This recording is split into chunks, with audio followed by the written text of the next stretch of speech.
Je m'appelle Estelle Ivanez, je suis la secrétaire générale de la Fédération française de Reiki traditionnel et puis je suis également formatrice en Reikiologie. La pratique du Reiki fonctionne évidemment sur les animaux, puisque les animaux sont des êtres sensibles et que comme tous les êtres sensibles, ils ont un système énergétique. Maintenant, la pratique du Reiki est une pratique de thérapie où la personne va utiliser son système énergétique pour faire un travail sur les émotions qui viennent la polluer, qu'on appelle communément les émotions négatives.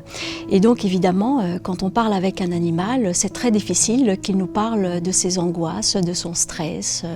Voilà, donc pour cette raison, la pratique du Reiki peut être utilisée évidemment à titre personnel sur des animaux, quand on a des petites bêtes à la maison par exemple, qui deviennent un peu vieilles, qui ont des douleurs. Les animaux aiment beaucoup être caressés.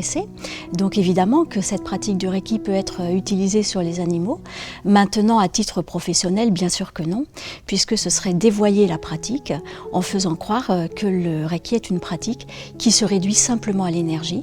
En fait, c'est une pratique psycho-énergétique, c'est-à-dire que le travail effectué est un travail effectué par le corps pour équilibrer le corps, l'énergie, l'esprit, et donc faire un travail de transformation au niveau du psychique et au niveau de l'énergétique. Vous pensez bien que le système énergétique d'un être humain est différent de celui d'un animal. Et voilà pourquoi on ne peut pas utiliser la reikiologie à titre professionnel sur des animaux, tout simplement parce qu'il faudrait pouvoir transformer cette pratique en thérapie pour les animaux.